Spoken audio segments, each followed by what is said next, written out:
ഇന്നലെ രാത്രി 10:50 Indian നേവിയുടെ യുദ്ധക്കപ്പൽ destroyer കപ്പലായിട്ടുള്ള INS സൂറത്ത് new Mangalore Mangalapuram തുറമുഖത്ത് എൻ്റർ ചെയ്യുകയും അതേപോലെ തന്നെ ഈ 18 സർവൈവൽ രക്ഷപ്പെട്ടവർ ഇൻക്ലൂഡിങ് 2 പേര് എന്താണെന്ന് വെച്ചാൽ സിവിയർലി ബേൺഡാണ്.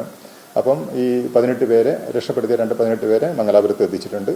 അത് സമയം ഇന്നലെ രാത്രി 10:50 പിന്നെ ഇന്നലെ കോസ്റ്റ് ഗാർഡ് ഓഫീസേഴ്സുമായിട്ട് സംസാരിച്ച അവസരത്തിൽ മനസ്സിലാക്കാൻ കഴിഞ്ഞത് ഈ 25 കണ്ടെയ്നറോളം വെള്ളത്തിൽ വീണിട്ടുണ്ട്. അത് ഏത് ടൈപ്പ് കണ്ടെയ്നറാണെന്ന് നമുക്ക് പറയാൻ പറ്റത്തില്ല. ഈ കപ്പലിൽ 153 ഡേഞ്ചറസ് ഗുഡ്സുള്ള കണ്ടെയ്നറുകൾ ഉണ്ട്.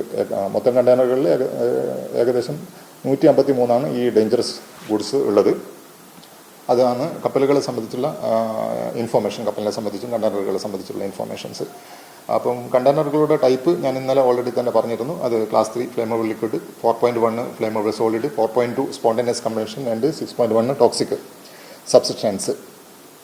അപ്പം കോസ്റ്റ് ഗാർഡുമായിട്ട് സംസാരിച്ച അവസരത്തിൽ അതേപോലെ തന്നെ വെസ്റ്റ് കോസ്റ്റ് സെയിലിംഗ് ഡയറക്ഷൻ വായിച്ചതിൻ്റെ അടിസ്ഥാനത്തിൽ നമുക്ക് മനസ്സിലാക്കാൻ പറ്റിയത് ഈ മെയ് ജൂൺ മാസങ്ങളിൽ കറണ്ടിൻ്റെ ഒഴുക്ക് വരുന്നത് സൗത്ത് ഈസ്റ്റ് വഴിയാണ്. അത് പറയുമ്പോൾ തെക്ക് കിഴക്കൻ ഡയറക്ഷനിലാണ് ഈ കറണ്ടിൻ്റെ ഒഴുക്ക്. കറണ്ടിൻ്റെ വേഗത എന്ന് പറയുന്നത് 1.2 തൊട്ട് 1.4 നോട്ട്സ് വരെയാണ്. ഒരു നോട്ട്സ് എന്ന് പറയുന്നത് 1852 മീറ്ററാണ്.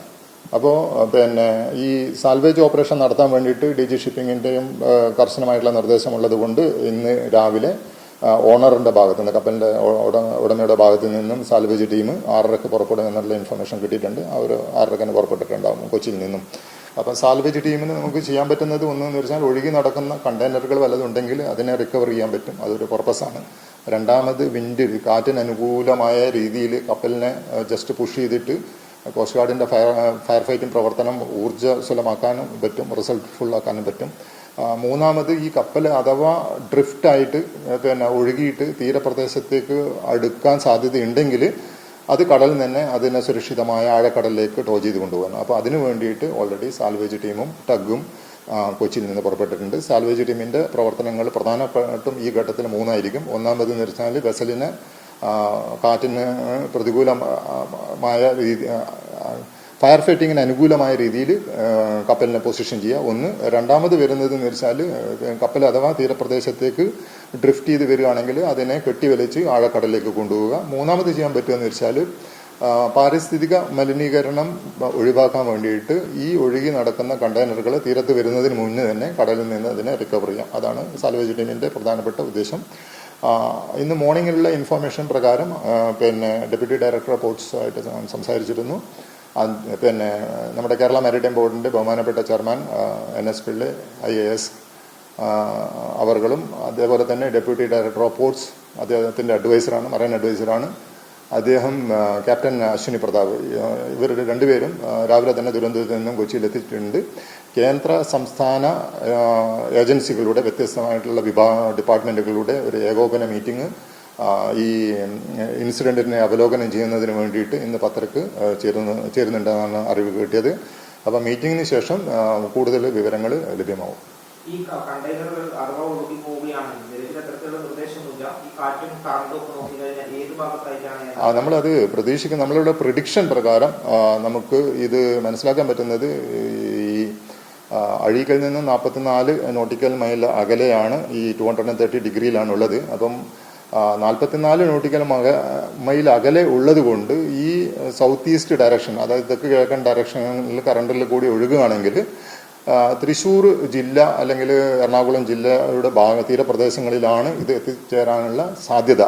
അപ്പോൾ ആ സാധ്യത മുൻകൂട്ടി കണ്ടുകൊണ്ട് തന്നെ കോസ്റ്റ് ഗാർഡിൻ്റെ വിദഗ്ധൻ പറഞ്ഞിരിക്കുന്നതെന്ന് വെച്ചാൽ ഇത് കടലിൽ നിന്ന് തന്നെ റിക്കവർ ചെയ്യുന്നത് വളരെ അഭികാമ്യമായിരിക്കും. അങ്ങനെയുള്ള നിർദ്ദേശമാണ് ഈ കപ്പൽ കമ്പനിക്ക് കൊടുത്തതായിട്ട് കോസ്റ്റ് ഗാർഡിൽ നിന്നും കിട്ടുന്ന വിവരം.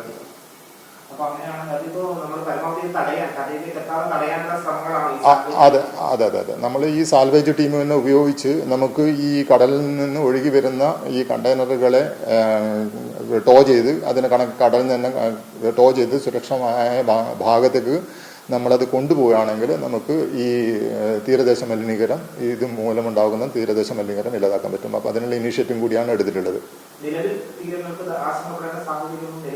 ഇല്ല നിർദ്ദേശം? അല്ല, കാരണം അങ്ങനെയുള്ള നിർദ്ദേശങ്ങളൊന്നുമില്ല. പക്ഷേ എന്നിരുന്നാലും അതിനുള്ള മുൻകരുതൽ എന്ന രീതിയിൽ ഡി ജി ഷിപ്പിംഗ് അത് സാൽവേജ് ടീമിനെ ഓണർ മുഖാന്തരം ഡിപ്ലോയ് ചെയ്തിട്ടുണ്ട്.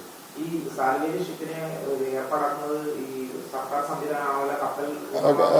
അല്ല, സർക്കാർ സംവിധാനത്തിന് ഓൾറെഡി എന്ന് പറഞ്ഞാൽ നമ്മൾ പിന്നെ ഇന്ത്യൻ കോസ്റ്റ് ഗാർഡും ഇന്ത്യൻ നേവിയും ആ ഭാഗത്ത് ഡിപ്ലോയിഡ് ആണ്. നമ്മൾ ഓൾറെഡി പറഞ്ഞിട്ടുണ്ട്. കോസ്റ്റ് ഗാർഡിൻ്റെ മെയിനായിട്ട് 3 റോളാണ് ഇവിടെ ഉള്ളത്. ഒന്ന് പിന്നെ ഇതാണ് സേഫ്റ്റി ഓഫ് ലൈഫാണ്. അപ്പോൾ അതിൽ സെർച്ച് ആൻഡ് റെസ്ക്യൂവിൽ പ്രധാനമായിട്ട് അവർ ആദ്യം പിന്നെ ജീവനക്കാരെ രക്ഷപ്പെടുത്തുക എന്നുള്ള ആ കടമ അവർ നിർവഹിച്ചിട്ടുണ്ട്. രണ്ടാമത് ചെയ്യുന്നതെന്ന് വെച്ചാൽ അവിടെ ഒരു സെർച്ച് പാറ്റേൺ എന്തായാലും നടത്തേണ്ടി വരും. കാരണം 4 പേര് മിസ്സിംഗ് ആണ്.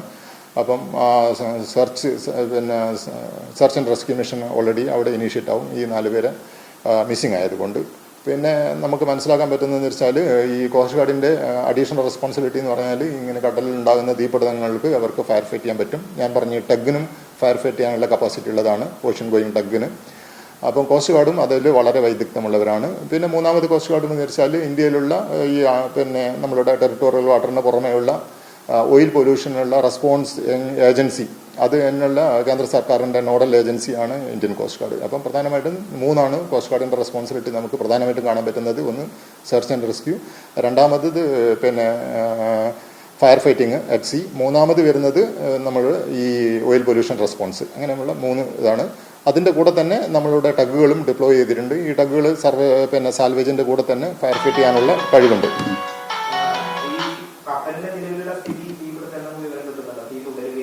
അത് പിന്നെ തീ അണക്കാൻ പറ്റിയിട്ടില്ല എന്നുള്ള വിവരമാണ് കോസ്റ്റ് ഗാർഡിൽ നിന്ന് കിട്ടുന്നത്. കാരണം എന്ന് പറഞ്ഞാൽ അതിനകത്തുള്ള കാർഗോ ആ രീതിയിലുള്ള കാർഗോ ആണ്. പെട്ടെന്ന് ഒരു ടൈപ്പ് കാർഗോ അല്ല ഉള്ളത് അത്. അപ്പോൾ അതിനുള്ള ടൈപ്പ് ഓഫ് ഫയർ എന്ന് പറയുന്നത് വ്യത്യസ്തമായിട്ടുള്ള ടൈപ്പ് ഓഫ് ഫയർ ആണ്. അതിനുള്ള ക്ലാസിഫിക്കേഷൻ ഓഫ് ഫയർ വരുന്ന അവസരത്തിൽ ജനറൽ ഫയർ, ഓയിൽ ഫയർ, അതേപോലെ തന്നെ ഗ്യാസ് ഫയർ, മെറ്റാലിക്കൽ ഫയർ ആണ്. അങ്ങനെയാണ് ക്ലാസിഫിക്കേഷൻസ്. അപ്പം അതിലുള്ള പിന്നെ ഒന്നിൽ കൂടുതൽ ടൈപ്പ് ഫയർ ഇതിനകത്ത് നമുക്ക് പ്രതീക്ഷിക്കാം. കാരണം ഈ ഫ്ലേമബിൾ സോളിഡ് ആകുമ്പോൾ ജനറൽ ഫയറിൽ വരാൻ പറ്റും, ഫ്ലേമബിൾ ലിക്വിഡ് ഉണ്ട്, അതിന് ഓയിൽ ഫയറിൽ വരാൻ പറ്റും, അതേപോലെ സ്പോണ്ടനസ് കമ്പൻഷൻ ഉണ്ട്, അത് പിന്നെ അതേപോലെ തന്നെ ടോക്സിക്സ് ഉണ്ട്. അപ്പം ഫ്ലെയിമിൻ്റെ പിന്നെ ഉയരം, അതേപോലെ തീയുടെ തീവ്രത, കാറ്റിൻ്റെ ദിശ, അതേപോലെ തന്നെ വിഷാംശമുള്ള പുകകൾ, ഇതൊക്കെ തന്നെ എന്ന് പറഞ്ഞാൽ ഈ കടലിലെ കാലാവസ്ഥ, ഇതൊക്കെ തന്നെ ഒരു ഫയർ ഫൈറ്റിങ്ങിൻ്റെ ആ ഭഗീരഥ പ്രയത്നത്തിന് ഫലത്തിൻ്റെ റിസൾട്ടിനെ ബാധിക്കുന്ന കാര്യങ്ങളാണ്. അപ്പോൾ എന്ത് എന്നിരുന്നാലും ഈ സാൽവേജ് ടീം ഡിപ്ലോയ് ചെയ്യുന്ന അവസരത്തിൽ ആ ഷിപ്പിനെ നല്ല രീതിയിൽ പൊസിഷൻ ചെയ്ത് വീണ്ടും ഫയർ ഫൈറ്റിംഗ് കണ്ടിന്യൂ ചെയ്യാൻ പറ്റും.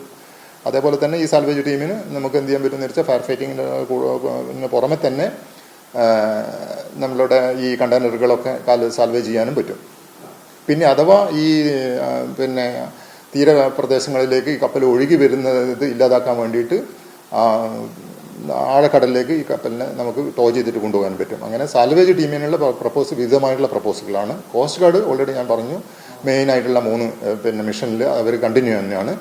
അതുകൊണ്ട് തന്നെ എന്ന് വെച്ചാൽ ആ കോസ്റ്റ് ഗാർഡിൻ്റെ അസറ്റ് വിനിയോഗിക്കുന്നത് കൊണ്ട് തന്നെ ഇന്ത്യൻ നേവിയാണ് രക്ഷാപ്രവർത്തനത്തിൽ രക്ഷപ്പെട്ടവരെ മംഗലാപുരം തീരത്തേക്ക് എത്തിച്ചിരുന്നത്, തുറമുഖത്ത്.